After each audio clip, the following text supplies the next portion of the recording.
በነገራችን ላይ እንደኔ እይታና እንደኔ አመለካከት ወይንም እኔ እንደታየኝ ምናልባት እኔ የታየኝ አንግል እናንተም ታይቷችሁ ሊሆናል ይችላል። ቤተሰብ ብሩኬ የፍቅር ጥያቄ ያቀረበበት ሰዓት ዝግጁ ነው ማለቴ ትክክለኛው ሰዓት ነው። ሲጀመር እንደውም ረፍዷል ሁላ ማለት ነው። በእርግጥ እነዚህ ልጆች በሁለቱም መሃል መዋደድ ስላለ ነው እዚህ የደረሱት ማለት ነው። ሰላም ውዶቼ ሰላማችሁ ይብዛልኝ በያላችሁበት። ያው የዛሬውን የሃይሚን ምላሽ ሁላችንንም ስንጠብቀው ነበረ። ሁላችንንም ደግሞ ያስጨነቀን ነገር ነው። ምክንያቱም የሃይሚዬን ምላሽ ለመስማት በጣም ተጨንቀን ነበረ ምናምን ነገር ግን ደግሞ የጠበቅነው ነገር አይደለም። ያም ሆነ ይህ እንግዲህ ቤተሰብ በጣም ያሳዝናል የሃይሚ ምላሽ። ምክንያቱም ምላሿ ምንድነው? አሁን እኔ ልረጋጋ ራሴን የማዳምጥበት ሰዓት እንጂ አሁን የምወስንበት ሰዓት አይደለም። ግን ሃይሚዬን ለምን ልትከፋ ቻለች? ምን አስከፋት? እንደገና ደግሞ ብሩኬ ላቀረበላት የፍቅር ምላሽ እኔም አፈቅራለሁ ብላ መልስ ለመስጠት እንግዲህ ያገዳት ነገር ምንድነው? የዛች የውሮ በላ ነገር ነው። እኔ አልገባኝም። ቤተሰብ ሁላችሁም ተጨንቃችኋል። ከምንም በላይ ደግሞ ብሩኬ ተጨንቆ ነው ያለው። እናንተም ኦዲየንስ ተጨንቃችኋል። ብዙ ጊዜ መቼ ነው ፍቅርህን የምትገልጥላት? መቼ ነው አፈቅርሻለሁ የምትላት ተብሎ ብዙ ጊዜ ብሩክም ተወቅሷል። ሃይሚዬም ያው ሴት ልጅ ናት። ብትወድም ብታፈቅርም እውነቱን አትናገርም። ምክንያቱም ሴትነቷ ከሚባለው በላይ ደግሞ ሃይሚዬ ከሴትም በላይ ሴት ናት። እግዚአብሔርን ነው የምላችሁ። እስኪ በቡታጅራ ዩቲዩበሮች ብዙ የቡታጅራ ዩቲዩበሮች አሉ እንደ ሃይሚ ራሱን አስከብሮ ስራውን በስነ ስርዓት ሰርቶ በቃ ተከብሮ ኖሮ በስተመጨረሻ አፈቅርሻለሁ ተብሎ በሚዲያ የፍቅር ጥያቄ በስነ ስርዓት የተጠየቀች ሴት አምጡ በስነ ስርዓት ማለት ነው። ብሩኬና ሃይሚ ሚዲያ ላይ ሳይጨመላለቁ በቃ ክብራቸውን ጠብቀው ቪዲዮ ሲሰሩ በጥንቃቄ ምናምን ነገር ማለት ነው። ፍቅረኛ መሆናቸውን ለማሳወቅ ቪዲዮ ላይ ከንፈራቸውን የሚላላሱ አሉ። እናውቃለን። እንዘርዝር እንዲስም እንዴ ምንድነው? ብሩኬ እና ሃይሚ እንኳን ጉንጫቸውን ለመሳሳብ እየፈሩ እያፈሩ ኦዲየንስን ምናምን ነገርና ከሚባለው በላይ በቃ በስነ ስርዓት ፍቅርን የኖሩት እነሱ ናቸው። ነገር ግን ደግሞ ሃይሚዬ በአንድ ጊዜ ፍቅሩ ያው ምንድነው? ያው ሴት ልጅ በአንዴ እሺ አትልም፣ ትንሽ ታንገራግራለች ምናምን ነገር ደግሞ ሃይሚዬ ልቧ ላይ ማለቴ የሆነ ቅሬታ የፈጠረባት ነገር አለ የፈጠረባት ነገር ቅሬታ ማለት ነው። ታውቃላችሁ በዙሪያቸው ብዙ ምቀኞች አሉ። አንድ የባህር ውስጥ እንቁራሪት እሷም አለች ምቀኛ ማለት ነውና ዛሬም ሳትመጣ አትቀርም። ብቻ እኔ ቪዲዮዋን አላየሁትኝም። የሆነ ሰው ቪዲዮ ሰርቶባት ነው ያየሁትኝ። ብሩኬ አንተ እኮ ውስጥ ያለውን ስሜት ውስጥ ያለውን ፍቅር መናገር ልክ ነህ። ሃይሚን ምንም አላስጨነካትም፣ እያስጨነካት አይደለም። እንደውም ጥሩ ነገር ነው ያደረከው። ምክንያቱም እዚች ጋር እድሜ የሚባል ነገር አለ። ብዙ ነገሮችን ዛሬ ነገ እየተባለ አልፋቸዋል። ይሄ ደግሞ ጊዜው ነው ሰዓቱ ነው ባልክበት ሰዓት ነው ፍቅርህን የገለጥክላት። ስለዚህ ሃይሚ ያስጨነቃት ሌላ ነገር ሊሆን ይችላል። አንተ ፍቅርህን መግለጽህ አይደለም። ሌላው ነገር ደግሞ ቅማምዬ ሊያስጨንቅሽ፣ ሊያስለቅስሽ፣ ሊያስተክዝሽ አይገባም ይሄ ነገር። ምክንያቱም አጠገብሽ 2 አመት ሙሉ አጠገብሽ ያለ ወንድ ነው። አይቶሽ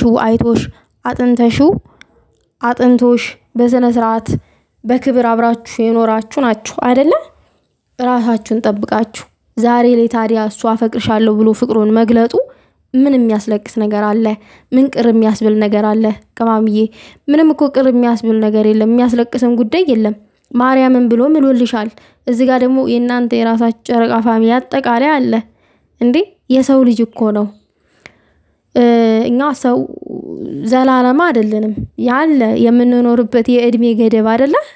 ግን ደግሞ እስከምንኖር ድረስ የራሳችን የሆነ የታገር ያስፈልገናል።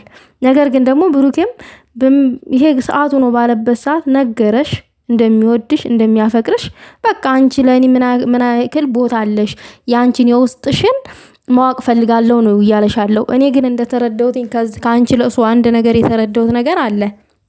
ምናልባት ብዙ ጊዜ ብሩክን ትገልጫዋለሽ መልካምነቱን፣ አሳቢ፣ እንደሚረዳሽ፣ እንደሚያዳምጥሽ፣ ሁሌም ከማንንም በላይ ከጎንሽ እንደሆነ ትነግሪናለሽ። ሁሌም የሱን መልካምነት ትገልጫለሽ። ዛሬ ላይ ግን አፈቅርሻለሁ ብሎ ስለነገረሽ ምናልባት ደስታ ይሆናል ያስለቀሰሽ እንጂ እርግጠኛ ነኝ በዛች በእንቁራሪት ጠርጥረሽው አይደለም። ያ ልጅ የሱ ነው ብለሽ አስበሽም አይደለም ልታለቅስ የቻልሽው። ብሩኬ እኔ ሊሆን አይችልም ምናምን አውቆ ነው ምናምን ብለሽም አይደለም። እርግጠኛ ነኝ ያስለቀሰሽ ደስታው ነው እንደኔ ማለት ነው። እና ደግሞ ክላስ ቀይረሻል ምናምን ነገር ሌላ ክላስ ነው ያልሽው። እነ ሙፍታ ናቸው ይሄን ነገር ያደረጉት እኔ የማውቀው ነገር የለም ብለሻል። ምናልባት ያንቺና የብሩኬ ማልጋ ሌላ ቦታ እየተዘጋጀ ሊሆን ይችላል። ያው ሰርጋችሁም ቀጣይ ሊሆን ስለሚችል ስለዚህ ቅማምዬ ኦዲየንስን አታስጨንቂ። ብሩኬ ከልቡ እንደሚወድሽ እንደሚያፈቅርሽ ነግሮሻል። አንቺም ጊዜሽን ሳታባክኒ እሺ በይና እኛም ልባችን ይረፍ እርፍ ይበልልን። ይሄንን ነው እኔ ማለት እንፈልገው በግል ቤተሰብ። የእናንተ ማሳብ እንደዛ ነው። እንዲህ ብሩኬ እኮ እዚህ ጋር ተጨነቀ። ብዙ ጊዜ እኮ ተወቅሷል፣ ተሰድቧል። አፈቅርሻለሁ እንኳን አትላትም አንተ ሁሌ ወድሻለሁ እህት ሁሉ ይሄ ወድሻለሁ እኮ ለሁሉ የምትጠቀመው ቃል ነው፣ ለእህት የምትጠቀመው ቃል ነው። መቼ ነው ምናምን እየተባለ ብሩኬ ተወቅሷል፣ ተሰድቧል። ከዚህ በላይ መወቀስም መሰደብም የለበትም ብሩኬ። በቃ አለቀ። እና ብሩኬ መጨነቅ የለብህም። እንደውም አንተ ምስጋና የሚገባ ወንድ ነህ። ልናመሰግን ልናከብር ይገባል። ለምን የሴትነት ክብሯን ጠብቀህላት ነው ያኖርካት። ባታከብራት ኖሮ ክብሯን ባትጠብቅላት ኖሮ ካንተ ጋር ይሄን ያክል አትቆይም ነበረ። ለጊዜው ጥቅም ሳይሆን የፈለካት ለረጅም በቃ አብሮ ማርጀትን ትዳር መስርቶ መውለድ ምናምን የሚባለው ውሳኔ ባንተ ውስጥ ስላለ ነው። እና ጀግና ወንድ ነህ። በዛ አጋጣሚ እግዚአብሔርን ማን ነው የእናንተን ክብር ጠብቆ ካጠገቡ ከስሩ አድርጎ የሚያኖራችሁ? ማን ነው? ማንም የለም። እና ኮርተንባችኋል፣ ብሩኬም ሀይሚዬም ማለት ነው። እናንተ የትክክለኛ ፍቅር ተምሳሌት ናችሁ ሁለታችሁም። ይሄን ፍቅር የሚያገኝ የታደለ ሰው እግዚአብሔር የባረከው ብቻ ነው። ለዛውም በሶሻል ሚዲያ እንደዚህ እውነተኛ ፍቅርን እያንጠባረቀ ምናምን ነገር በቃ ፍቅርን እምቅ አድርጎ ምናምን ነገር ስኬትን ማስቀደም በጣም ደስ የሚል ነገር ነው። በጣም የሚያስገርምም ደስም የሚል የሚያስደንቅም ነገር ነው። እኔ በጣም ደስ ብሎኛል።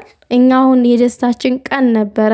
እንደዚህ ጭንቀት ይፈጠራል ምናምን ብዬ እኔ ጭራሽ አላሰብኩም ከሚባለው በላይ ማለት ነው። እና ሀይሚ ጊዜ ስጠይ ላስብበት ምናምን እሺ ብሩኬም ጊዜ ስጣት፣ በቃ ጭንቀቱ ይልቀቃት። ግን ደግሞ ማልቀስ አይጠበቅብሽም። ይሄንን ነው እኔ ማለት የምፈልገው። ማልቀስ አይጠበቅብሽም። እና ቅማምዬ ፈታ በይ፣ አይዞሽ። አጠገብሽ ያለው ወንድ ነው አፈቅርሻለሁ ያለሽ የኔ እናት።